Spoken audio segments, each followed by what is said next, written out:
ഒരുപക്ഷെ 4 പതിറ്റാണ്ടിൽ കൂടുതൽ കാലങ്ങളായിട്ട് അടുത്തറിയാവുന്ന ദേവിച്ചേട്ടൻ, പണിക്കര് സാറ് തുടങ്ങിയിട്ടുള്ള നിരവധി ആളുകളാണ് എൻ്റെ മുന്നിലുള്ളത്. മാന്യ സംഖ്യാലകമായിട്ടുള്ള സുന്ദരം സാറ് ഒക്കെ, രാമകൃഷ്ണേട്ടൻ. അതേപോലെ തന്നെ അടുത്ത് പരിചയമുള്ള, എടുത്ത് പറയാൻ തുടങ്ങിക്കഴിഞ്ഞാൽ എല്ലാവരുടെയും പേര് പറയേണ്ടതാണ്. ഏറെക്കുറെ എല്ലാവരെയും എനിക്ക് പരിചയമുള്ളവരാണ് താനും. അതൊരു സന്തോഷവുമാണ്, ഒപ്പം ഒരു സങ്കടവുമാണ്. കാരണം പുതിയ മുഖങ്ങളെ കുറച്ചാണോ കാണുന്നതെന്നൊരു ശങ്കയോ ആശങ്കയോ ഒക്കെ എൻ്റെ മനസ്സിലുണ്ട്.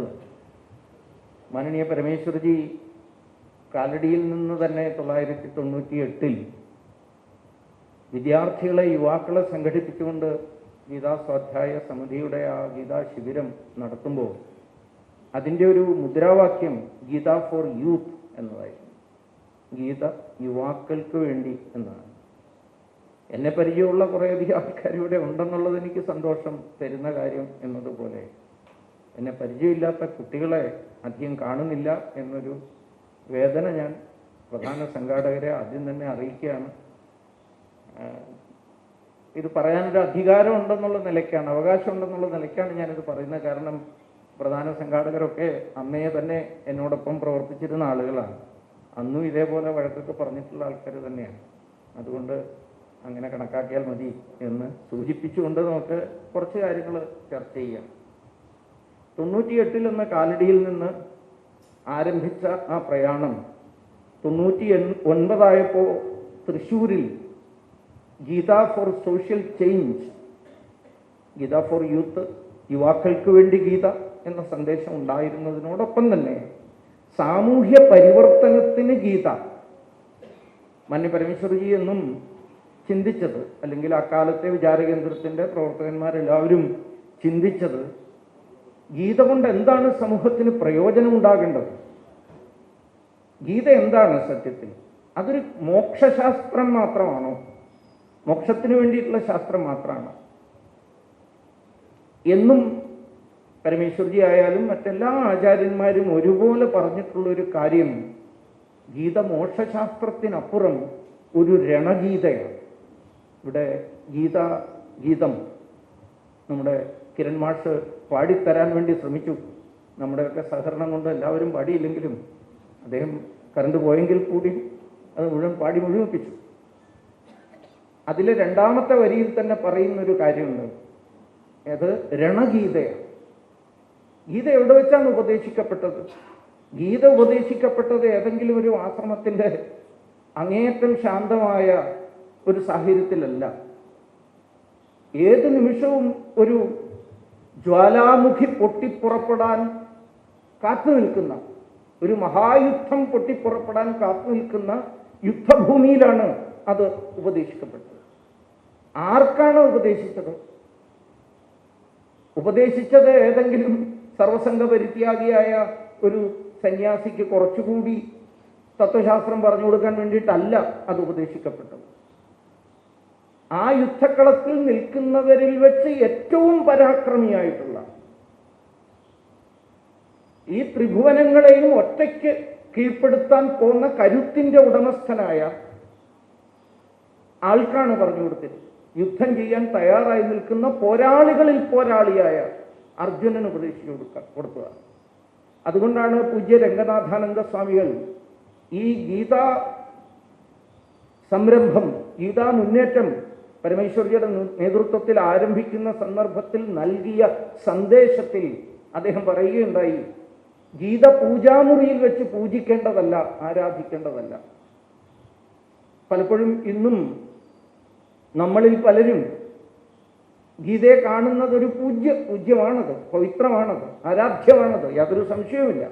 പക്ഷേ അത് പൂജാമുറിയിൽ വെച്ച് പൂജിക്കാനുള്ളതല്ല, കർമ്മഭൂമിയിൽ പ്രവർത്തനം നടത്താനുള്ള പ്രേരണ നൽകാനുള്ള ഒരു രണഗീതയാണ്, ഒരു യുദ്ധഗീതയാണ്, യാതൊരു സംശയവുമില്ല. കാര്യം യുദ്ധം എന്ന ആ പദത്തിൻ്റെ അർത്ഥം ആരെങ്കിലുമൊക്കെ കൊല്ലുക എന്നതും അർത്ഥമല്ല.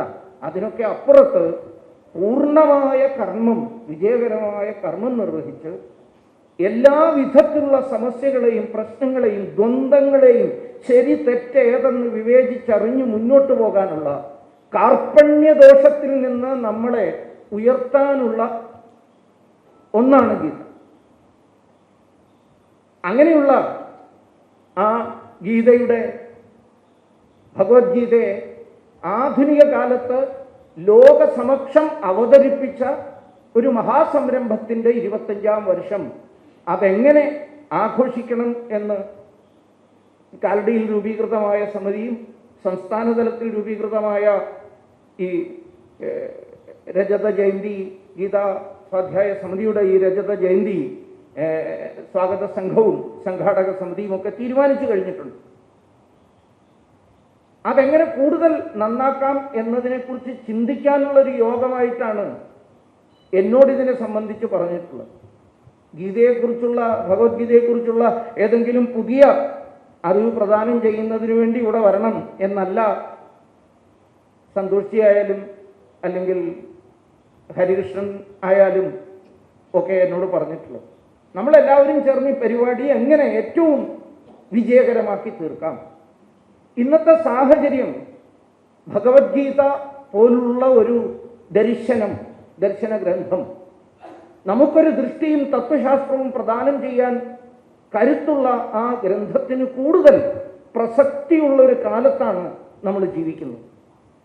25 വർഷം മുമ്പും സ്ഥിതി അതേപോലെ തന്നെയായിരുന്നു. അതുകൊണ്ടാണ് 2000 ഗീതാ ജയന്തിയിൽ തുടങ്ങി 3 ദിവസം നീണ്ടു നിന്ന ഗീതാ ഇന്റർനാഷണൽ തിരുവനന്തപുരത്ത് വെച്ച് നടന്ന അതിൻ്റെ സമാപന സമ്മേളനത്തിൽ അന്ന് അതിൽ പങ്കെടുത്ത പലരും ഈ കൂട്ടത്തിലുണ്ട്. പരമപൂജ്യനായ ആരാധ്യനായ ദലൈലാമയായിരുന്നു അതിൻ്റെ ഉദ്ഘാടകൻ. അധ്യക്ഷൻ ആരാധ്യനായ തിരുവിതാംകൂർ മഹാരാജാവായിരുന്നു.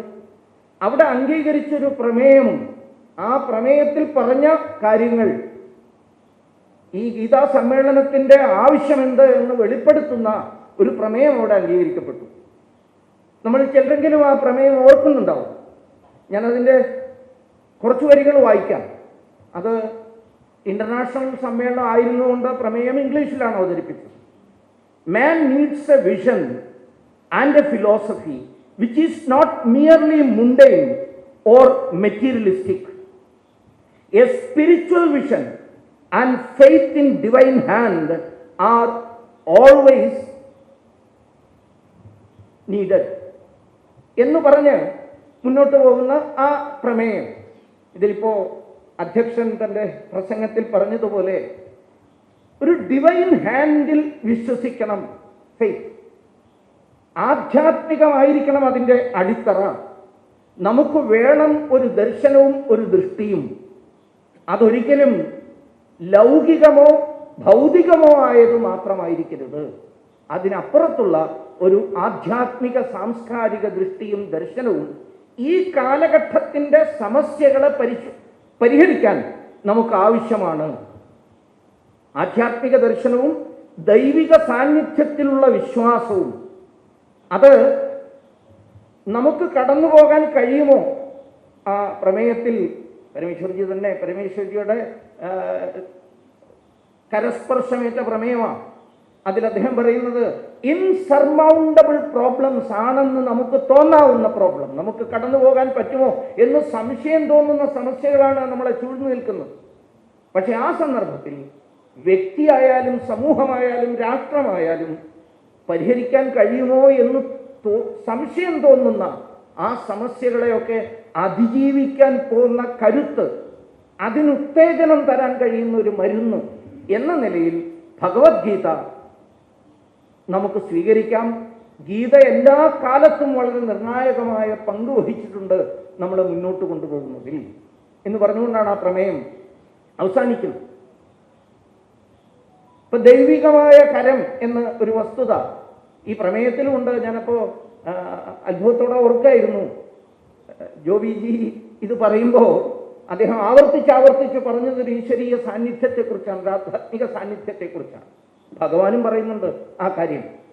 വ്യക്തിയുടെ പരിശ്രമത്തിന്റെ ബലത്തെക്കുറിച്ച് ഊന്നുമ്പോൾ തന്നെ പറയുന്നുണ്ട്, അധിഷ്ഠാനം തഥാകർത്ത കരണം ച പൃഥക് വിധം വിവിധാശ്ച പൃഥക് ചേഷ്ട ദൈവം ചൈവാത്ര പഞ്ചമം.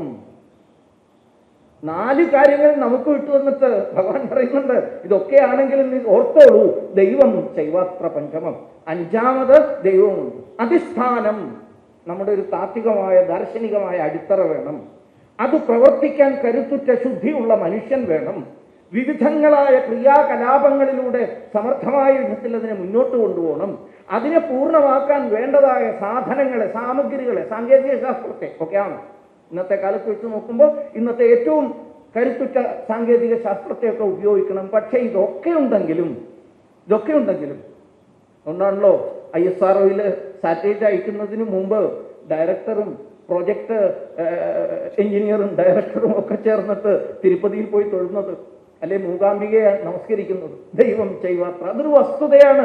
അത് ആർക്കും നിഷേധിക്കാൻ കഴിയുന്ന ഒന്നല്ല. ശുദ്ധ അഹങ്കാരികൾക്ക് മാത്രമേ നിഷേധിക്കാൻ പറ്റൂ. ഞാനാണ് സർവം എന്ന് വിചാരിക്കുന്ന ചില ആൾക്കാരുണ്ട്. ഞാൻ അവരോടൊക്കെ പറയാറുണ്ട്, സാധാരണ നല്ലൊരു രാത്രി, നല്ല നിലാവൊക്കെ ഉള്ളൊരു രാത്രിയിൽ, വെറുതെ രാത്രിയിലൊന്ന് പോയി വീടിൻ്റെ മുന്നിൽ ഒന്ന് മലന്നു കിടന്ന ആകാശത്തേക്ക് നോക്കുമ്പോൾ തീരാനുള്ളതേ ഉള്ളൂ നിന്റെ ഈ അഹങ്കാരം. ആ താരരാശി, ആ നക്ഷത്ര രാശികൾ കാണുമ്പോൾ ഒന്ന് സങ്കല്പിച്ചു നോക്കുക, ആ നക്ഷത്രങ്ങളിൽ എത്ര ഇപ്പോൾ ഉണ്ട് അവിടെ? കാണാത്ത എത്രയോ എണ്ണം അവിടെയുണ്ട്. എത്രയോ പ്രകാശവർഷങ്ങൾക്ക് അപ്പുറത്താണത്. ഇതുവല്ലോ നിങ്ങളുടെ കയ്യിലാണ്. ചിലവെന്ന് വിചാരിക്കുകയാണ് എൻ്റെ കയ്യിലാണ് ഇതൊക്കെ എന്ന്. അതുകൊണ്ട് ഇതിനെയൊക്കെ വെട്ടിപ്പിടിച്ചു കളയാം എന്ന് പറഞ്ഞ ക്ഷമിക്കണം ഒക്കെ എടുത്തങ്ങ് ഇറങ്ങാൻ. അതുകൊണ്ടൊരു പരിപാടിയുണ്ട് എന്നൊക്കെ പറഞ്ഞിട്ട് ഈ ആയുധം കൊണ്ടേ അവർക്ക് മാത്രം തോന്നുന്നതാണ് അത്. നമ്മൾക്കപ്പുറത്തൊന്നുണ്ട്. അതുകൊണ്ടാണ് ഭഗവാൻ തന്നെ പറഞ്ഞത്, വിജയത്തിന്റെ പ്രധാന ഘടകങ്ങളായിട്ട് അദ്ദേഹം വിശദീകരിക്കുന്നത് അധിഷ്ഠാനവും കർത്തയും കരണവും ക്രിയാകലാപങ്ങളും ഒക്കെ കഴിയുമ്പോൾ അദ്ദേഹം പറയുന്നു, ദൈവം ചൈവാത്ര പഞ്ചമം. അങ്ങനെ മുന്നോട്ട് പോകേണ്ടതുണ്ട്. അതിന് നമുക്കൊരു ആധാര ഗ്രന്ഥം വേണം, ആധാര ദർശനം വേണം. ഭാരതീയനത് ഏതാണ്? ഭാരതീയനത് തീർച്ചയായിട്ടും ഭഗവത്ഗീതയാണ്. അതുകൊണ്ട് ഗീതയെ ആധാര ഗ്രന്ഥമായി സ്വീകരിച്ചുകൊണ്ട് അന്ന് ആ സമ്മേളനത്തിൽ ഭാരതത്തിന്റെ ദേശീയ ഗ്രന്ഥമായി പ്രഖ്യാപിക്കണമെന്ന് വരപ്രമേയമെന്ന് അവിടെ പാസ്സാക്കിയിരുന്നു. വരാൻ പോകുന്ന കാലഘട്ടം അതായിരിക്കണം. ഗീതയുടെ വർഷമായിരിക്കണം, ഗീതയുടെ ദശാബ്ദമായിരിക്കണം. നമുക്ക് ഈ ഗീതായനം കഴിയുമ്പോൾ ഈ അമൃതവർഷത്തിന്റെ കാലഘട്ടത്തിൽ, ഒരു അമൃതകാലത്തിലൂടെ നമ്മൾ മുന്നോട്ട് പോവുകയാണല്ലോ. 2047 ദൃഷ്ടി ഊന്നി മുന്നോട്ട് പോവുകയാണ്. ആ 2047 എത്തണമെന്ന് നാം പ്രതീക്ഷിക്കുന്ന ഭാരതം എവിടെ എത്തണമെന്നാണ് പ്രതീക്ഷിക്കുന്നത്? വിശ്വമിത്രമെന്നോ വിശ്വഗുരുവെന്നോ ഏത് പേരെന്ത് തന്നെ വിളിച്ചാലും നീ എന്നും നീയാണ്, കോതമ്പ് പാടത്ത് നീർവെയ്തു പോകും മുകിലാണ് എന്ന് കുറുപ്പുസാറ് കൊണ്ട് പാടിയതുപോലെ പേരെന്ത് വിളിച്ചോളൂ, വിശ്വഗുരു എന്ന് പറഞ്ഞാൽ അതിലിത്തിരി ഒരു ഈഗോ കലർന്നിട്ടുണ്ട്. അതുകൊണ്ട് അത് വേണ്ട, വിശ്വമിത്രം മതി എന്നൊക്കെ പറയുന്നുണ്ട് ആൾക്കാർ. എന്തായിരുന്നാലും ലോകത്തിന്റെ നെറുകയിലേക്ക് നമ്മൾ നടന്നടുക്കുക തന്നെ ചെയ്യും. അതിന് ട്രംപ് കണ്ണു കുഴപ്പിച്ചാലും ചൈനക്കാരും കണ്ണു കുഴപ്പിച്ചാലും ഒന്നും അത് പിന്നോട്ട് പോകാൻ പോകുന്നില്ല, യാതൊരു സംശയവുമില്ല. താരിഫ് 25% ആക്കിക്കളയും എന്ന് കണ്ണു കുഴപ്പിക്കുമ്പോൾ നമ്മുടെ പ്രധാനമന്ത്രി പാർലമെന്റിൽ നിന്നുകൊണ്ട് പറഞ്ഞു, ഓ ആയിക്കോട്ടെ ആയിക്കോട്ടെ. കാരണം ഈ എക്സ്പോർട്ടിൽ ഊന്നി നിന്നുകൊണ്ടുള്ള ഒരു സമ്പദ് വ്യവസ്ഥ അല്ലഹേ ഭാരതത്തിൻ്റെത്. ഭാരതത്തിനൊരു വലിയ വിശാലമായ ആഭ്യന്തര വിപണിയുണ്ട്. ആ ആഭ്യന്തര വിപണിയെ വേണ്ടും വണ്ണം പ്രോത്സാഹിപ്പിച്ചാൽ നിനക്കൊരു ചുക്കും നടത്താൻ പറ്റില്ല എന്ന് പറഞ്ഞപ്പോൾ അതിനൊരു വലിയ ആത്മവിശ്വാസമുണ്ട്.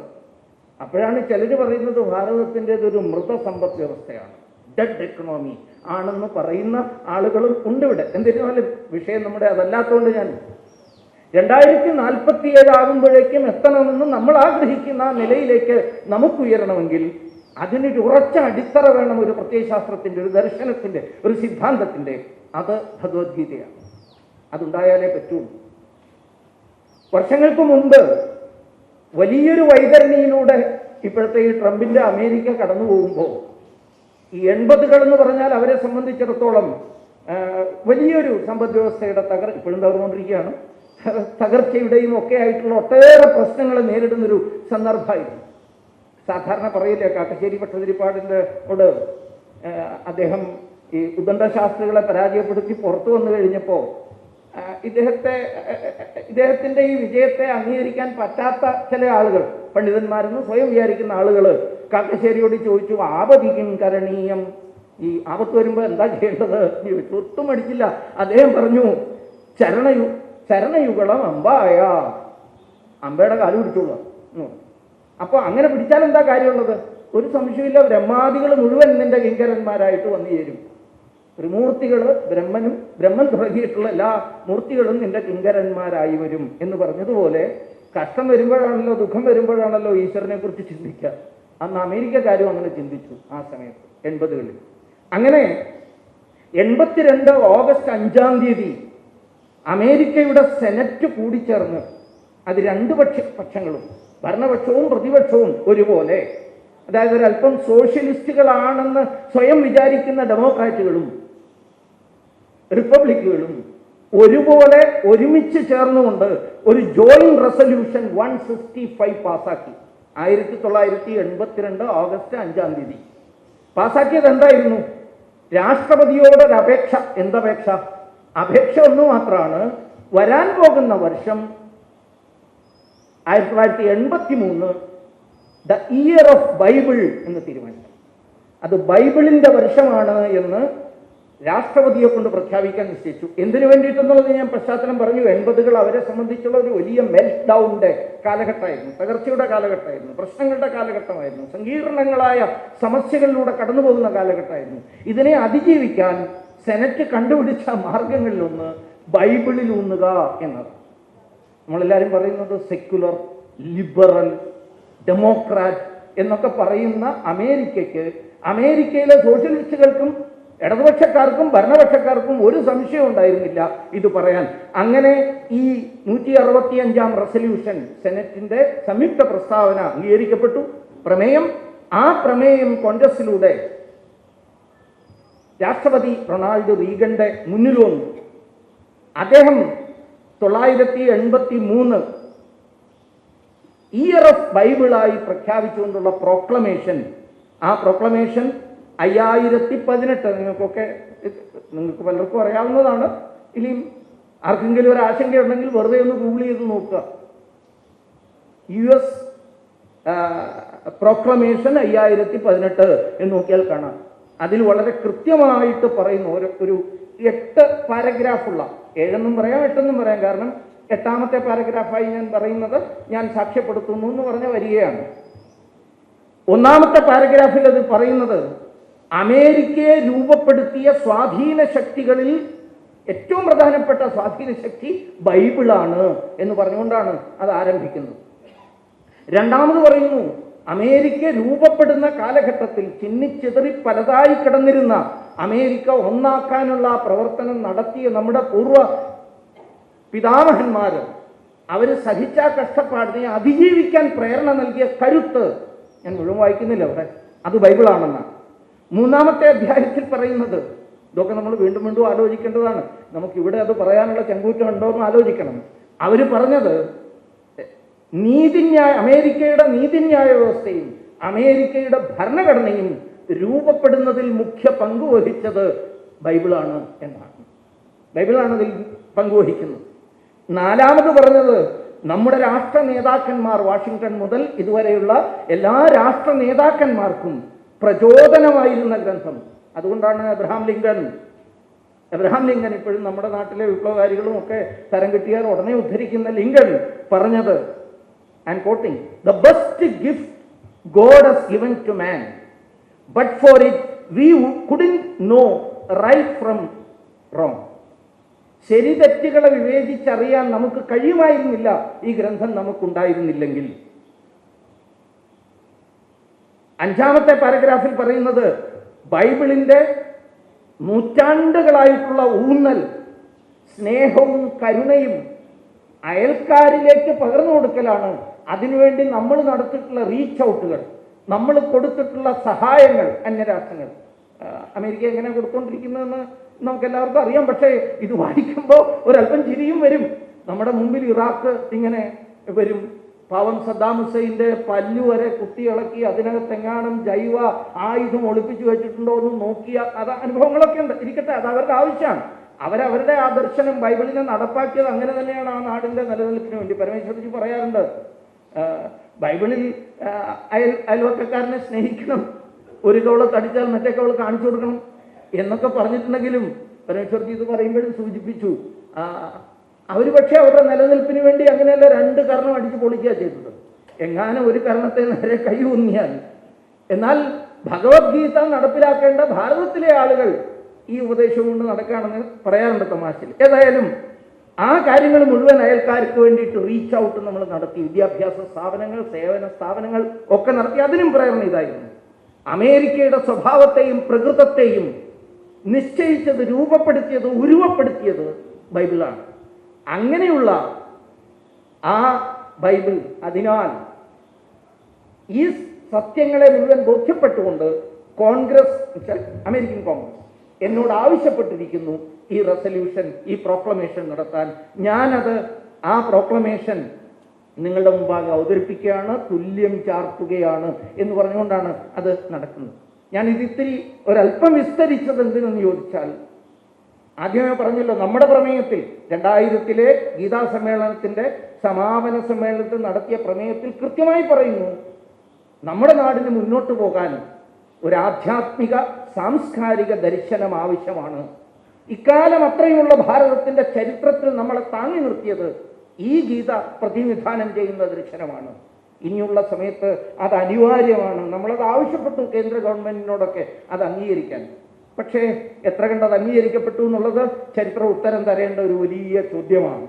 ഇപ്പോൾ നമുക്ക് ഈ 25ാം വർഷത്തിൽ വീണ്ടും ആ ആവശ്യം ഉന്നയിക്കാൻ കഴിയണം. ഇത് ലോകം മുഴുവൻ ചെയ്തിട്ടുള്ളതാണ്.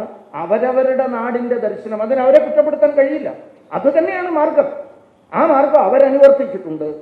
അതുകൊണ്ട് നമ്മൾ ചെയ്യണം എന്നല്ല, നമ്മളതിന് മുമ്പേ ചെയ്യേണ്ടതാണ് എന്നതുകൊണ്ടാണ്.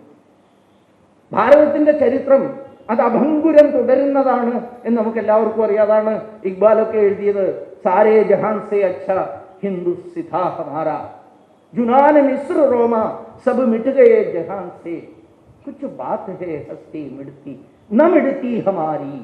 കുറച്ച് കാര്യങ്ങളുണ്ട് ഇവിടെ തകരാതെ നിൽക്കുന്നത്. ഈ തുടർച്ച, ഭാരതത്തിന്റെ എന്ത് തുടർച്ചയാണ്? സാമൂഹ്യ സാമ്പത്തിക മേഖലയിലെ ഒരേപോലെ തുടർന്നു പോരുന്ന ഒരു സാഹചര്യം ഉണ്ടായിരുന്നോ എന്ന് ചോദിച്ചാൽ അല്ല. രാഷ്ട്രീയ സാഹചര്യങ്ങൾ ഒരിളക്കവും തട്ടാതെ തുടർന്നു പോന്നോ? അതുമില്ല. എന്നെ ഏറ്റക്കുറച്ചിലുകൾ സംഭവിച്ചിട്ടുണ്ട്. ഭരണങ്ങൾ മാറി വന്നിട്ടുണ്ട്.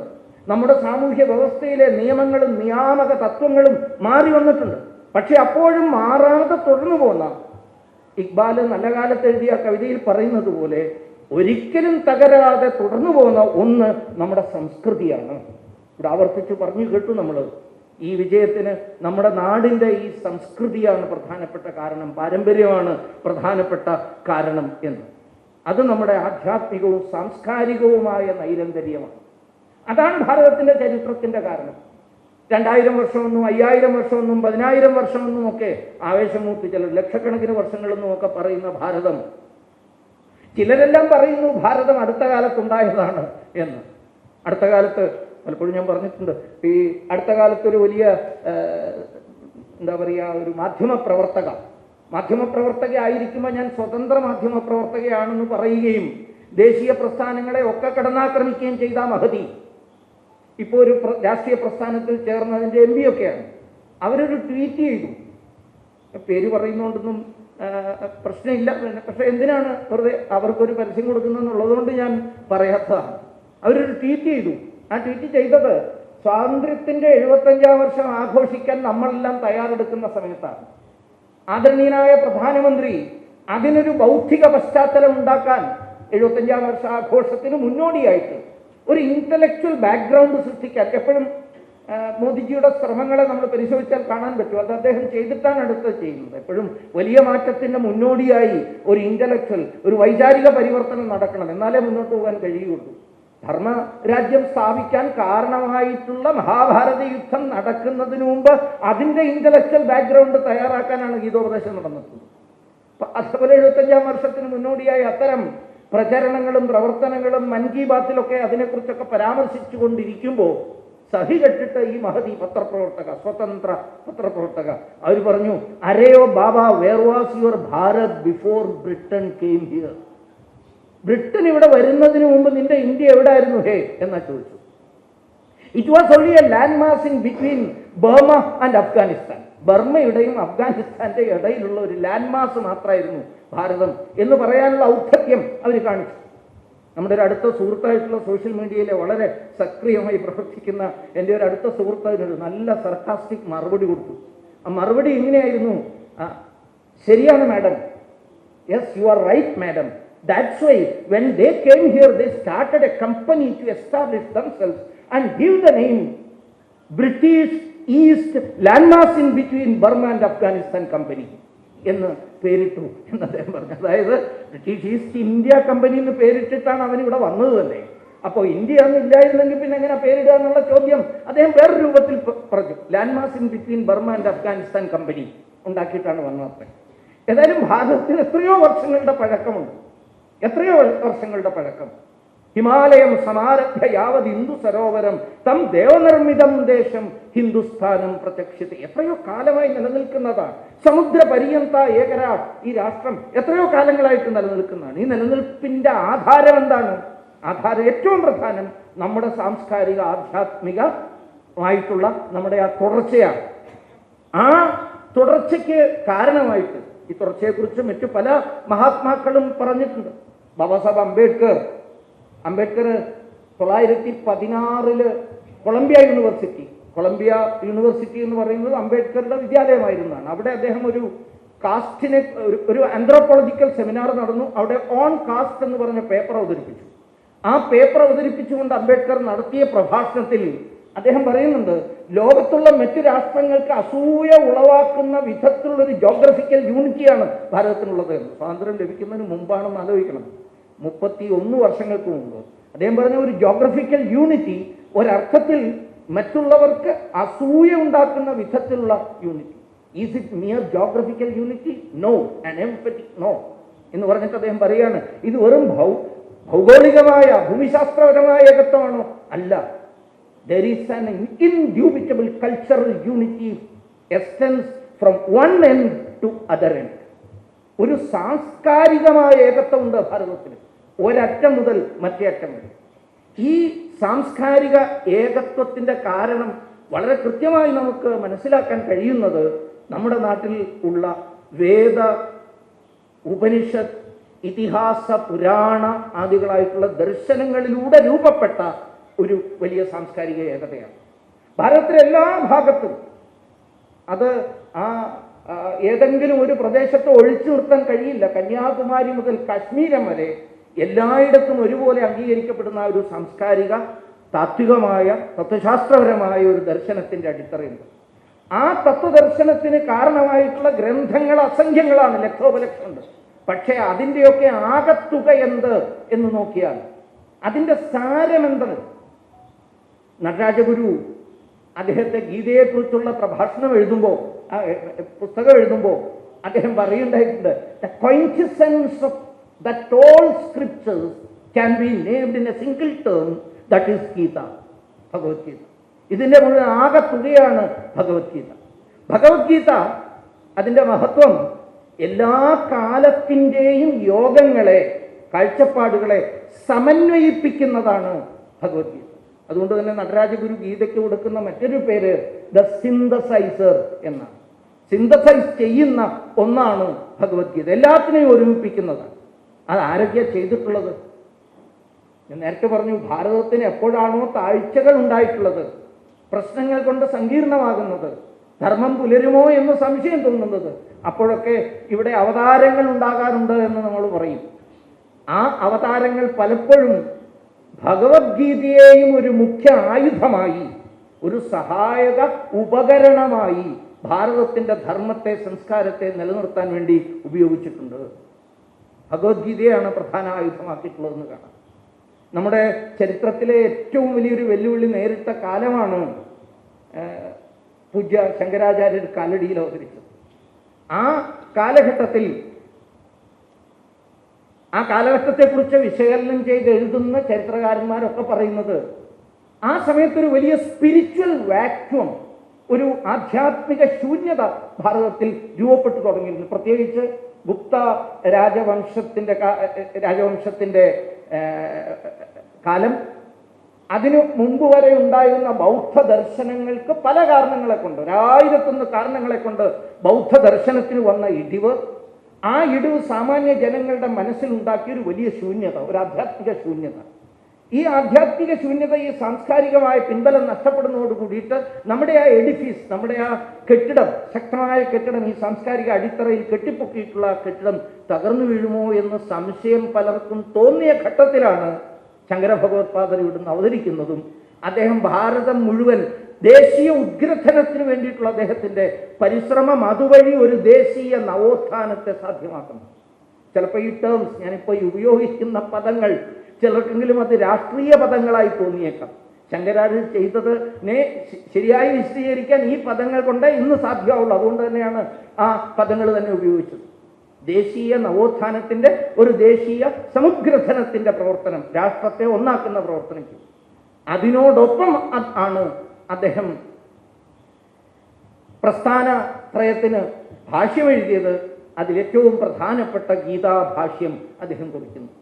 ഗീതാഭാഷ്യത്തിലൂടെ ഭാരതത്തിൽ വീണ്ടും നമ്മുടെ ഭാരതീയ സംസ്കാരത്തിൻ്റെ യോഗങ്ങളുടെ സമന്വയത്തെ അദ്ദേഹം സാധ്യമാക്കുകയും ആ ഗീതാഭാഷ്യത്തിൻ്റെ ഉപോദ്ഘാതത്തിൽ ശക്തമായൊരു പ്രയോഗം അദ്ദേഹം നടത്തുന്നു. നമുക്ക് പലർക്കും അറിയാം, നമ്മളെല്ലാവരും നേരത്തെ പറഞ്ഞ പോലെ പണ്ഡിതന്മാരാണ് ഈ കാര്യത്തിൽ, വായിച്ചിട്ടുള്ളവരാണ്. അദ്ദേഹം പറയുന്നുണ്ട്, പ്രമാണത്തിൻ്റെ, ഭാരതീയ ദർശനത്തിൻ്റെ, സനാതന ധർമ്മത്തിൻ്റെ ഏറ്റവും പ്രധാനമാണ് പ്രമാണത്തിന് കൊടുക്കുന്ന ഊന്നൽ. പ്രമാണവിരുദ്ധമായി, പ്രമാണമില്ലാതെ എന്തെങ്കിലും പറഞ്ഞാൽ, വേദം 100 വന്ന് എൻ്റെ മുന്നിൽ പറഞ്ഞാലും ഞാനത് അംഗീകരിക്കില്ല എന്ന് പറയുന്ന ആ പൗരുഷം, ആ ചങ്കൂറ്റം, ആ നട്ടല് അദ്ദേഹം പ്രകടിപ്പിക്കുകയാണ് ആ ഗീതാഭാഷ്യത്തിലൂടെ. ശീതോ അഗ്നി അപ്രകാശോ വാ ഇതി ബ്രുവൻ ശ്രുതി ശതമപി ന പ്രാമാണ്യമുപൈതി. 100 വേദം, 4 വേദമല്ല, 100 വേദം ഒരുമിച്ച് വന്നിട്ട് അഗ്നിക്ക് തണുപ്പാണെന്നും അഗ്നിക്ക് പ്രകാശമില്ലെന്ന് പറഞ്ഞാലും ഞാൻ ഒറ്റ ഉത്തരേ പറയൂ, ന പ്രാമാണ്യമുപൈതി. എനിക്കതിന് പ്രമാണമില്ല, എൻ്റെ മുന്നിലുള്ളത് ഇതാണ്, പ്രകാശമുള്ളത് ചൂടുള്ളതുമാണ്. ഈ വരികളിലൂടെ അദ്ദേഹം പറഞ്ഞത് ഈ നിലയിൽ കരുത്തുറ്റ നമ്മുടെ ഒരു ദർശനത്തെ അദ്ദേഹം അവതരിപ്പിച്ചു. എല്ലാവരെയും യുദ്ധസ്യ വിഗതജ്വര, ഈ ജ്വരമൊക്കെ മാറ്റിവെച്ച്, കർപ്പണ്യദോഷമൊക്കെ മാറ്റിവെച്ച് യുദ്ധം ചെയ്യുക. മൈ സർവാണി കർമാണി, എല്ലാ കർമ്മങ്ങളെയും എന്നിലർപ്പിച്ച്, സന്യസ്യ അധ്യാത്മചേതസ, അതിലർപ്പിച്ച്, നിരാശ നിർമ്മമോ ഭൂത്വ യുദ്ധസ്യ വിഗതസ്വര, ഇതിൽ ഊന്നൽ കൊടുത്തുകൊണ്ട് കർമ്മമാർഗത്തിലേക്ക് കൂടുതൽ ശക്തമായി നീങ്ങാനുള്ള ഉപദേശം നൽകുന്ന ഗ്രന്ഥം. ഞാനിത് ആ ചരിത്രം മുഴുവൻ പറയാനല്ല പോകുന്നു. പിന്നെയും കാലം കുറച്ചുകൂടി അല്പം കൂടി മുന്നോട്ട് നീങ്ങുമ്പോൾ നമ്മുടെ ചരിത്രകാരന്മാരും ദാർശനികന്മാരും വിലയിരുത്തുന്നത് അതിനും ചില വീഴ്ചകൾ സംഭവിച്ചു. ഇപ്പോൾ ശ്രീ രാമകൃഷ്ണാനന്ദ സ്വാമികൾ ലൈഫ് ഓഫ് രാമാനുജ എഴുതിക്കൊണ്ട് അതിൽ അദ്ദേഹം പറയുന്നത്, ശങ്കരാചാര്യരുടെ കാലഘട്ടത്തിന് ശേഷം കുറച്ചങ്ങോട്ട് മുന്നോട്ട് പോകുമ്പോൾ മഹാവാക്യങ്ങൾക്ക് ശങ്കരാചാര്യർ കൊടുത്ത ഊന്നലിന് വിരുദ്ധമായ ചില പരാമർശങ്ങളും ചില ജീവിത രീതികളും നമ്മുടെ നാട്ടിൽ വരാൻ തുടങ്ങി.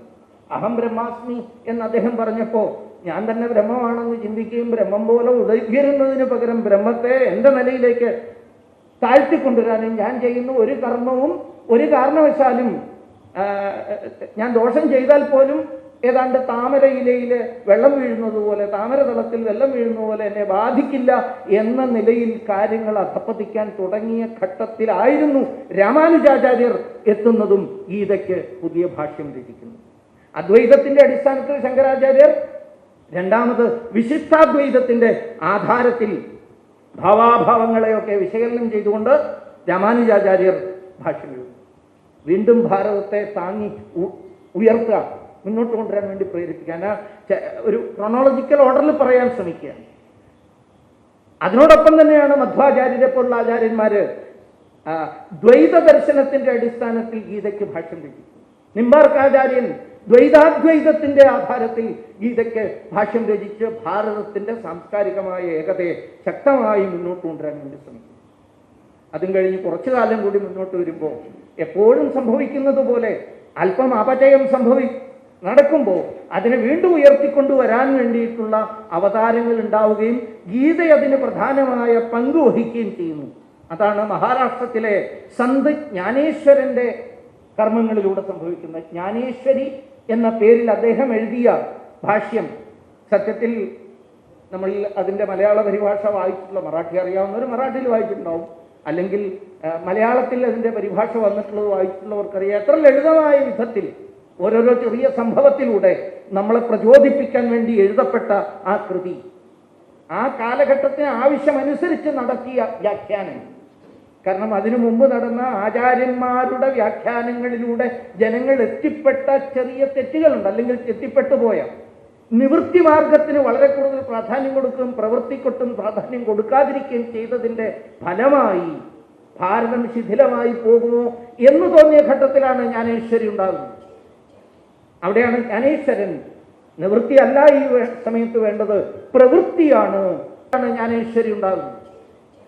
അവിടെയാണ് ജ്ഞാനേശ്വരൻ നിവൃത്തി അല്ല ഈ സമയത്ത് വേണ്ടത്, പ്രവൃത്തിയാണ് എന്ന് സിദ്ധാന്തിച്ചുകൊണ്ട് സാംസ്കാരിക നവോത്ഥാനത്തിന് അദ്ദേഹം വിത്തുവാങ്ങി. ആ കാലഘട്ടത്തിലാണ് മുഗള ആക്രമണങ്ങളൊക്കെ നടന്നു തുടങ്ങാൻ അരങ്ങൊരുങ്ങി വരികയാണ്. അങ്ങനെ പ്രവൃത്തി മാർഗത്തിന് ഊന്നൽ കിട്ടിയതോടുകൂടി ഒരു നവോത്ഥാനം, പുതിയ നവോത്ഥാനം സാധ്യമായി. അതെവിടെയാ ചെന്ന് അവസാനിച്ചത്? മഹാരാഷ്ട്രത്തിൽ ഛത്രപതി ശിവാജിയുടെ ഹൈന്ദവീ സ്വരാജിന്റെ സ്ഥാപനത്തിലാണ് ചെന്നെത്തിയത്. എത്ര വലിയൊരു പരിവർത്തനം നടന്നത് എന്നാലോചിച്ച് നോക്കൂ. ജ്ഞാനേശ്വരി വ്യാഖ്യാനം അത് ഭാരതത്തിൻ്റെ ഒരു പുത്തൻ സ്വാതന്ത്ര്യ സമരമായി മാറി, അതിൻ്റെ രണഗീതമായിട്ട് മാറുന്നത് കാണാം. വിശദീകരിക്കാൻ ഏറെയുണ്ട്, ഞാനതിലേക്ക് കടക്കുന്നില്ല. ജ്ഞാനേശ്വരൻ്റെ ഒക്കെ കാലം കഴിഞ്ഞ് വീണ്ടും മുന്നോട്ട് വന്നു.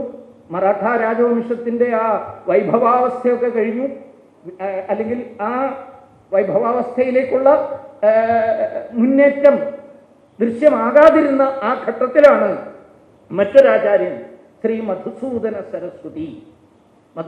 സരസ്വതി ഗൂഢാർത്ഥ ദീപികാ ഭാഷ്യം ഗീതയ്ക്ക് ചമച്ചു. ആ ഭാഷ്യവും വളരെ ചരിത്രപരമായി വളരെയേറെ പ്രാധാന്യമുള്ള ഒന്നാണ്.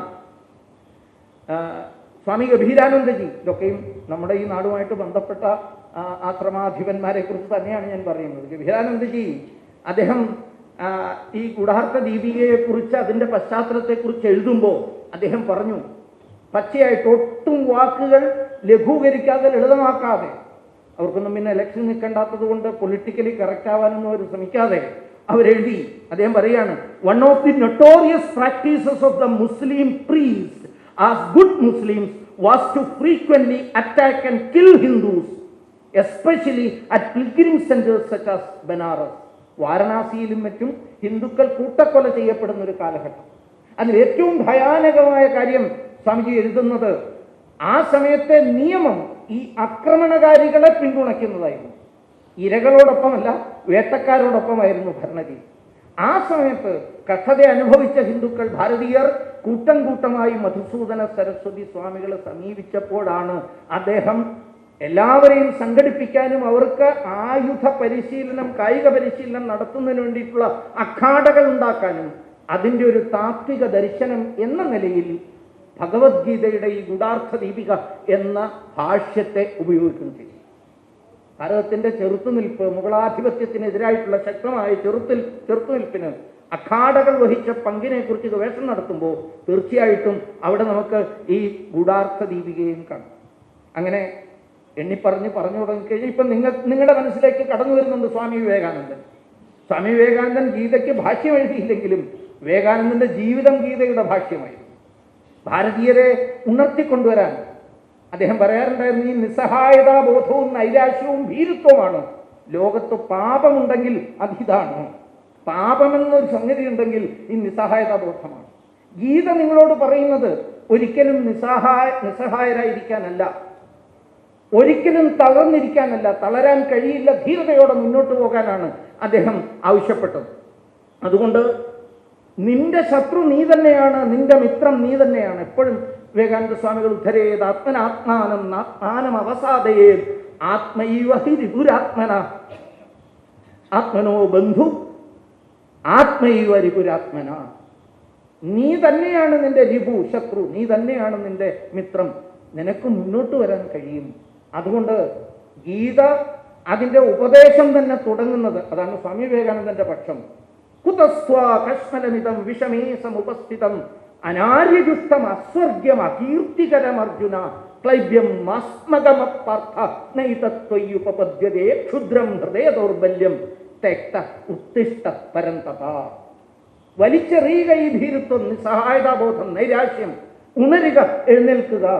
സ്വാമിജി എപ്പോഴും ഉപനിഷത് വാക്യമായ ഉത്തിഷ്ഠത ജാഗ്രത ഉപയോഗിക്കുമ്പോഴും ഗീതയിലെ ഈ ശ്ലോകം കൂടി മനസ്സിൽ കണ്ടുകൊണ്ടാണ് സ്വാമിജി എപ്പോഴും പറയാറുണ്ടായിരുന്നത്. സ്വാമിജിയിൽ നിന്ന് പ്രേരണ ഉൾക്കൊണ്ടുകൊണ്ട് വിപ്ലവകാരികളായാലും മിതവാദികളായാലും ഭാരതത്തിന്റെ സ്വാതന്ത്ര്യ സമരത്തിലേക്ക് കുതിച്ചു ചാടി. ബ്രിട്ടീഷുകാർക്കെതിരായിട്ട്, കൊളോണിയലിസ്റ്റുകൾക്കെതിരായിട്ടുള്ള പോരാട്ടത്തിന് സ്വാമിജിയുടെ ഈ ഗീത സന്ദേശത്തിന്റെ പ്രചരണത്തിന് ശക്തി പകരാൻ സാധിച്ചു. ഇതേപോലെ തന്നെയാണ് ലോകമാന്യ തിലകൻ മണ്ഡല ജയിലിൽ വെച്ച് എഴുതിയ ഗീതാരഹസ്യത്തിന്റെ 2 ഭാഗങ്ങൾ. അദ്ദേഹം 1897 ശിവജി മഹോത്സവത്തിന്റെ സമയത്ത്, ഹിന്ദു സാമ്രാജ്യ ദിന മഹോത്സവത്തിന്റെ സമയത്ത് അദ്ദേഹം ഒരു പ്രസംഗം നടത്തി. ആ പ്രസംഗത്തിൽ അദ്ദേഹം പറയുന്നുണ്ട്, ഗീതാ തത്വത്തെ മനസ്സിൽ വെച്ചുകൊണ്ട് ഗീതയുടെ പുതിയ വ്യാഖ്യാനം അദ്ദേഹം പറഞ്ഞു, ഭാരതം നമ്മുടെ ധർമ്മക്ഷേത്രമാണ്. ഭാരതത്തിനായി നമ്മളിവിടെ നടത്തുന്ന പ്രവർത്തനങ്ങൾ അത് ധാർമ്മിക കാര്യമാണ്, ധാർമ്മിക യുദ്ധമാണ്. നോക്കൂ, ഛത്രപതി ശിവാജി അഫ്സൽ ഖാനെ വധിച്ചു. ചിലർ പറയും അത് ചതിച്ചു കൊന്നു. അല്ല, അതൊരു ധർമ്മയുദ്ധമാണ്.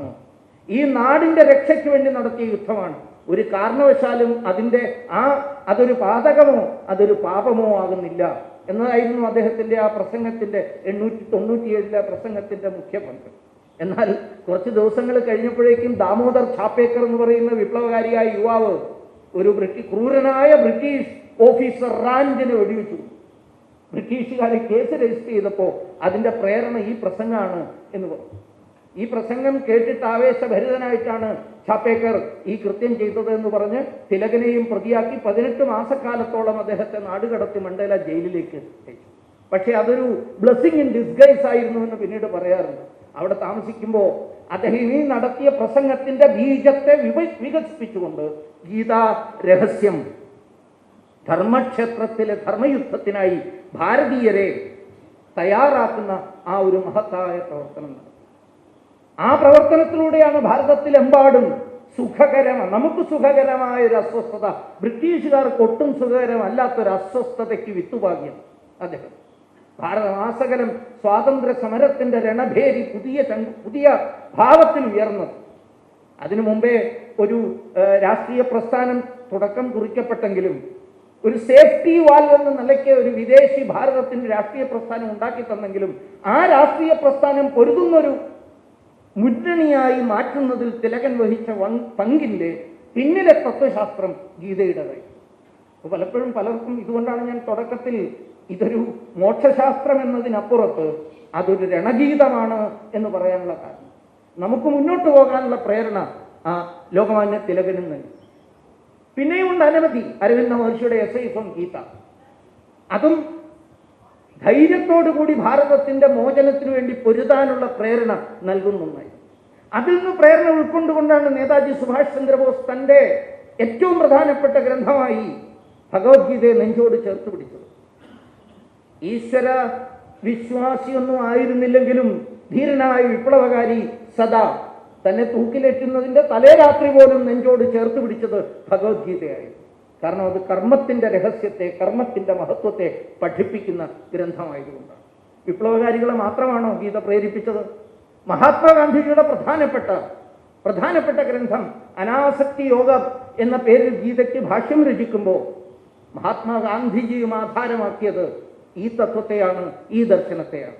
ഭാരതമാസകലം കർമ്മത്തിന്റെ മഹത്വം, ആസക്തി കൂടാതെ കർമ്മം ചെയ്യേണ്ടതിന്റെ മഹത്വം, വർക്ക് ഈസ് വർഷിപ്പ് എന്ന മഹത്തായ സന്ദേശം നൽകാൻ മഹാത്മാഗാന്ധിജി 3-ാം അധ്യായത്തിലെ 9-ാമത്തെ ശ്ലോകം മുതൽ 16-ാമത്തെ ശ്ലോകം വരെയുള്ള യജ്ഞമഹത്വത്തെക്കുറിച്ച് അദ്ദേഹം ഉപദേശിച്ചു. യജ്ഞത്തിന്റെ ഒരു പുതിയ വ്യാഖ്യാനമാണ് ജനങ്ങൾക്ക് കിട്ടിയത്. നാളതുവരെ യജ്ഞം എന്ന് പറഞ്ഞാൽ എന്തൊക്കെയോ സാധനങ്ങൾ, വിലപിടിപ്പുള്ള സാധനങ്ങൾ തീയിലിട്ട് കത്തിക്കുന്ന ഒരു കർമ്മമായിട്ട് മാത്രമാണ് കണ്ടിരുന്നത്. ഒരു കർമ്മകാന്ഡം എന്ന നിലയിലാണ് കണ്ടത്. മഹാത്മാഗാന്ധിജി തന്റെ അനാസക്ത യോഗത്തിലൂടെ യജ്ഞാർത്ഥാത് കർമ്മണോന്യത്ര ലോകോയം കർമ്മബന്ധനഃ തദർത്ഥം കർമ്മ കൗന്ദേയ മുക്ത സംഘ സമാചര. സംഘത്വമില്ലാതെ സംഘത്വം ഉണ്ടാവുക എന്ന് പറയുന്നതാണ് സമ്പൂർണമായ പരാജയത്തിന്റെയും തകർച്ചയുടെയും കാരണമെന്നാണ് ഗീത പറയുന്നത്. സംഗാത് സഞ്ജായതേ കാമ, കാമാത് ക്രോധോ വിജായതേ, ക്രോധാത് ഭവതി സമ്മോഹ, സമ്മോഹാത് സ്മൃതിവിഭ്രമ, സ്മൃതിഭ്രംശാത് ബുദ്ധിനാശ, ബുദ്ധിനാശാത് പ്രണശ്യതി. സമ്പൂർണ്ണ വിനാശത്തിന്റെ കാരണം സംഗത്വമാണ്, മമത്വമാണ്.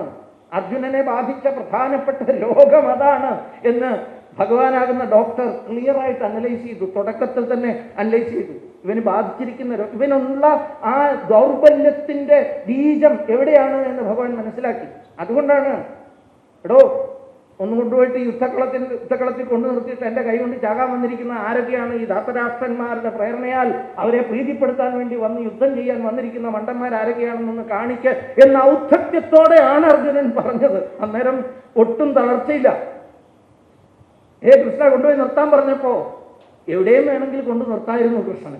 പക്ഷേ കൃഷ്ണൻ ഇയാൾക്ക് ഏറ്റവും അടുപ്പമുള്ള ആൾക്കാരുടെ മുന്നിൽ തന്നെ കൊണ്ടു നിർത്തി. ഭീഷ്മരുടെയും ദ്രോണരുടെയും സ്വന്തം ബന്ധുക്കളുടെയും ഒക്കെ ഒറ്റ തവണയെ നോക്കിയുള്ളൂ. നോക്കിയപ്പോൾ തന്നെ തീരുമാനമെടുത്തു അദ്ദേഹം വലിയ തത്വശാസ്ത്രിയായിട്ട് അങ്ങോട്ട് മാറാനുള്ള കാരണം എന്താ? ഇയാൾ വലിയ തത്വദർശനികനായിട്ടാണ്. അർജുനനെ അങ്ങനെ ആരും അറിയുന്നില്ല. ബുദ്ധിമാനാണ്, ബുദ്ധിക്ക് കുറവൊന്നുമില്ല. പക്ഷേ അദ്ദേഹം ഒരു വേദാന്തിയായിട്ടൊന്നും എവിടെ എഴുതി വെച്ചിട്ടില്ല. പക്ഷെ അപ്പോഴേക്കും അദ്ദേഹം കൃഷ്ണനേക്കാൾ വലിയ വേദാന്തിയാവുകയാണ്. കൃഷ്ണനെ അങ്ങോട്ട് പഠിപ്പിക്കുകയാണ്. ആദ്യ അധ്യായത്തിൽ നോക്കിയാൽ നമുക്കറിയാം, അങ്ങോട്ട് പഠിപ്പിക്കുകയാണ്. ഗീതയുടെ ഉപദേശമാണെങ്കിൽ അത് ആദ്യ അധ്യായത്തിൽ ഒട്ടുമില്ല. ആദ്യ അധ്യായത്തിൽ അർജുനോപദേശമാണ് നടക്കുന്നത്. കൃഷ്ണൻ ഇങ്ങനെ യുദ്ധം നടന്നാൽ എന്തൊക്കെയാ സംഭവിക്കുക? ആണുങ്ങളൊക്കെ ചത്തുപോയാൽ പിന്നെ സ്ത്രീകളുടെ എണ്ണം കൂടില്ലേ? സ്ത്രീകളുടെ എണ്ണം കൂടിക്കഴിഞ്ഞാൽ എന്തൊരു മണ്ടത്തരങ്ങളൊക്കെയാ പറയുന്നത് നോക്കും. നമ്മളിപ്പോൾ ആലോചിച്ച് നോക്കുമ്പോൾ ഇന്നത്തെ ചില വിപ്ലവകാരികളൊക്കെ പറയുന്ന പോലെയാണ് ഓപ്പറേഷൻ സിന്ദൂർ നടക്കാൻ പാടില്ലായിരുന്നു, നടന്നു കഴിഞ്ഞപ്പോൾ എന്തിനാ നിർത്തിയത് എന്നൊക്കെ ചോദിക്കുന്നത് പോലെ അന്ന് അർജുനൻ പറയാൻ തുടങ്ങി, എന്താണ് ഇവരെയൊക്കെ കൊല്ലാനാണോ എന്നെ കൊണ്ട് നീ കൊണ്ടു നിർത്തിയിരിക്കുന്നത്? ഈ ബന്ധുക്കളുടെ കൈകൊണ്ട് മരിക്കുന്നതാണ് എനിക്ക് കൂടുതൽ താല്പര്യം. അതല്ല എങ്കിൽ ഭൈക്ഷ്യമിപീഹ ലോകെ, ഞാൻ സന്യാസിയായി ഇയാൾക്ക് പോകാനുള്ളതാണ് സന്യാസം എന്ന് പറയുന്നത്. സന്യാസം എന്ന് പറയുന്നത് അത് ഈ ശ്മശാന വൈരാഗികൾക്കുള്ളതല്ല. എന്തെങ്കിലും ഒരു കഷ്ടപ്പാട് കാണുമ്പോഴേക്ക് ഇനിയില്ല, ഞാൻ സന്യാസിയായേക്കാം, അങ്ങനെ പോകേണ്ടതല്ലല്ലോ. ഈ ദൗർബല്യങ്ങളൊക്കെയും അർജുനൻ പ്രകടിപ്പിക്കുന്നത് ഈ മമത്വം എന്ന് പറയുന്ന ദോഷമുള്ളത് കൊണ്ടാണ്. മമത്വത്തിലൂടെ ഉണ്ടാകുന്ന സംഗത്വം, അടുപ്പം. ഒട്ടൽ എന്ന് പറയില്ല, ഒട്ടൽ. ഈ ഒട്ടൽ ഉണ്ടാകാനേ പാടില്ല. ഒട്ടൽ ഇല്ലാതെ ആയിക്കഴിഞ്ഞാൽ നിന്റെ കർമ്മം യജ്ഞമാകും. അതുകൊണ്ടാണ് ഭഗവാൻ പറയുന്നത്, നീ ആ കർമ്മമൊക്കെ ഇങ്ങോട്ടിട്ടേക്ക്, ഇങ്ങോട്ടിടൂ. അതാണ് മഹാത്മാഗാന്ധി ആവർത്തിച്ചു പറയുന്നത്, യജ്ഞാർത്ഥാത് കർമ്മണോന്യത്ര ലോകോയം കർമ്മബന്ധന. അവിടെയാണ് കർമ്മബന്ധനം ഉണ്ടാവുന്നത്. ഒരു പാമ്പാട്ടി പാമ്പിനെ കൈകാര്യം ചെയ്യുന്നത് പോലെ കർമ്മം ചെയ്യാൻ കഴിയണം. അതിന്റെ കൊത്തുകൊള്ളുന്നു എന്നുള്ളതാണ് നിന്റെ പ്രശ്നം. അതുകൊണ്ട് തദർത്ഥം കർമ്മ കൗന്ദേയ മുക്ത സംഘ സമാചര. ആ യജ്ഞഭാവന എത്ര സുന്ദരമായ, ഇന്നത്തെ നമ്മുടെ സമൂഹം ലോകമാസകലമുള്ള സർവ പ്രശ്നങ്ങളുടെയും ഉത്തരം ഈ യജ്ഞചക്രത്തിലുണ്ട്, യജ്ഞസങ്കല്പത്തിലുണ്ട്. നമ്മൾ ഈ 31-ാം തീയതി ആഗസ്റ്റ് 31-ാം തീയതി നടക്കാൻ പോകുന്ന ഗീതായനത്തിൽ ഇതിന്റെ വിവിധ അംശങ്ങൾ പരാമർശിക്കപ്പെടും, ഉറപ്പാണ്. പക്ഷെ അവിടെ നിർത്താനുള്ളതല്ല. ഇതിന്റെ ഓരോ സൂക്ഷ്മാംശത്തെക്കുറിച്ചും നമുക്ക് പിന്നീട് ഗ്രാമാന്തരങ്ങളിൽ ഇതിന്റെ ചർച്ച നടത്തേണ്ടതുണ്ട്. അങ്ങനെ ഈ ആചാര്യന്മാര്, മഹാത്മാഗാന്ധിജി ആയാലും പിന്നീട് പൂജ്യസ്വാമി ചിന്മയാനന്ദജി ആയാലും നമ്മുടെയൊക്കെ ആചാര്യനായിട്ടുള്ള എല്ലാവരും നമ്മുടെ ആചാര്യന്മാരാണ്. സദാശിവ സമാരംഭം എന്ന് നമ്മൾ പറയുന്ന ശങ്കരാചാര്യ മധ്യമം, അസ്മദാചാര്യ പര്യന്തം, നമ്മൾ വന്നേ ഗുരു പരമ്പര എന്ന് പറയുന്നുണ്ട്. എല്ലാവരും നമ്മുടെ ആചാര്യന്മാരാണ്. പക്ഷെ വിചാരകേന്ദ്രവുമായിട്ട് ബന്ധപ്പെട്ട് പ്രവർത്തിക്കുന്ന, ഗീതാസ്വാധ്യായ സമിതിയായിട്ട് ബന്ധപ്പെട്ട് പ്രവർത്തിക്കുന്ന നമ്മുടെ മുന്നിൽ ഒരു ആചാര്യൻ ജീവിച്ചുകൂടി.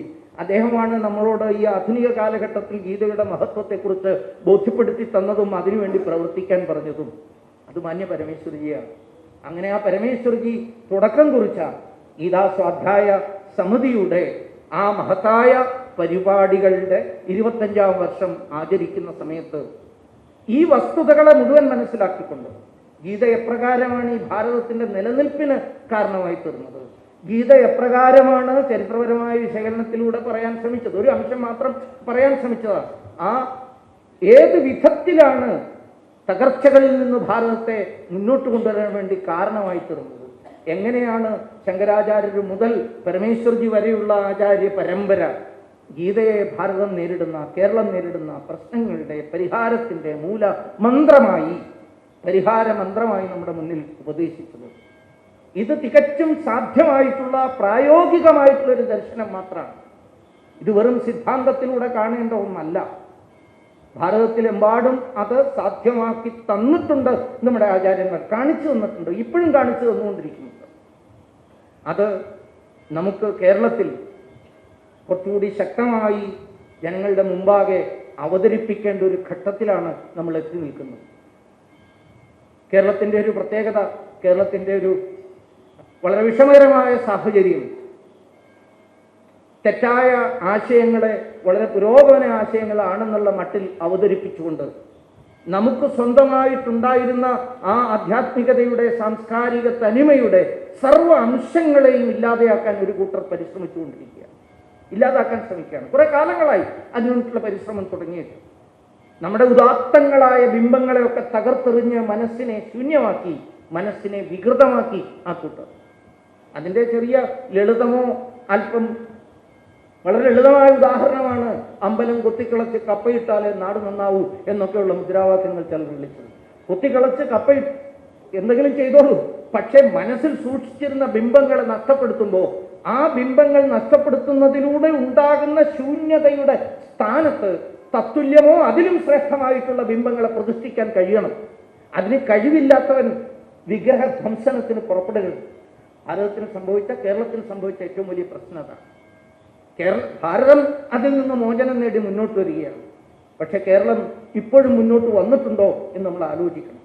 നഷ്ടപ്പെടുത്തി കളഞ്ഞ ആ ബിംബങ്ങൾ ആചാര്യന്മാരുടെ അല്ലെങ്കിൽ ശ്രേഷ്ഠമായ ദർശനങ്ങളുടെ ആ സ്ഥാനത്ത് നമുക്ക് നമ്മുടെ കയ്യിലുള്ള ഈ ഭഗവത്ഗീതയാകുന്ന ആ ബിംബത്തെ പ്രതിഷ്ഠിക്കാൻ കഴിയണം. കാരണം അതിന് നമുക്ക് മുന്നോട്ട് പോകാനുള്ള വഴി ഉപദേശിച്ച് തരാനുള്ള സർവ കരുത്തും അതിനുള്ളൂ. അത്രയ്ക്ക് കരുത്തുറ്റൊരു ബീജമാണ് അത്. ആ ബീജമന്ത്രത്തെ സ്വീകരിച്ചുകൊണ്ട് മുന്നോട്ട് പോകാൻ ചുറ്റുപാടുമുള്ള സർവർക്കും പ്രേരണ നൽകാൻ നമുക്ക് ഓരോരുത്തർക്കും സാധിക്കട്ടെ. അതിനുതകുന്ന വിധത്തിലുള്ളൊരു ഗീതായനമായിരിക്കണം 31-ാം തീയതി നടക്കേണ്ടത്. അതിനുതകുന്ന വിധത്തിൽ. ഇന്ന് ഞാൻ പറഞ്ഞു, സന്തോഷം അങ്ങേയറ്റമുണ്ട് എല്ലാവരെയും കാണാൻ കഴിഞ്ഞത്. പക്ഷെ ഇന്നത്തെ ശരിയാണ്, ഈ ഹോളിൽ നിശ്ചയിച്ചു കഴിഞ്ഞാൽ ഇപ്പോൾ യുവാക്കളുടെ വന്നിരുന്നെങ്കിൽ ഈ ഹോളൊക്കെ എവിടെ ഇരുത്തുമായിരുന്നു ആ കുഞ്ഞുങ്ങളെ എന്ന് ഉള്ളത് കൊണ്ടായിരിക്കാം പ്രധാനപ്പെട്ട ആളുകൾ കുട്ടികളെ വിളിക്കാതിരുന്നത്. പക്ഷെ അത് ഏതായാലും 31-ാം തീയതി അങ്ങനെ കണക്കാക്കുക. നമുക്കിരിക്കാൻ ഇടമില്ലെങ്കിൽ കൂടി യുവാക്കളെ ഇരുത്താൻ വേണ്ടിയിട്ടുള്ള ശക്തമായ പ്രവർത്തനം. അതിന് ഏതെല്ലാം വിധത്തിലാണ് നമുക്ക് ഗ്രാമസഭകളിലൂടെ, ഗ്രാമസമിതികളിലൂടെ ഈ പ്രവർത്തനത്തെ മുന്നോട്ട് നയിക്കേണ്ടത് എന്ന് ചിന്തിക്കണം. ഒരു കാര്യം ഓർക്കുക, sky is our limit, even beyond sky. ആകാശമാണ് നമ്മുടെ അതിര്. അതിരുകളില്ലാത്ത ആകാശം എന്നല്ലേ പറയുന്നത്. അതിനപ്പുറത്തേക്കായിരിക്കണം ലക്ഷ്യം. 250 ലക്ഷം വെച്ചിട്ട് 500 ആളുകളെ വെച്ചിട്ടാണ് ആദ്യത്തെ ശിബിരം നടത്തിയത്. പിന്നീട് ഒരു 750,000 എന്ന് പരമേശ്വർജി പറഞ്ഞിടത്താണ് 2000 പേരെത്തിയത്.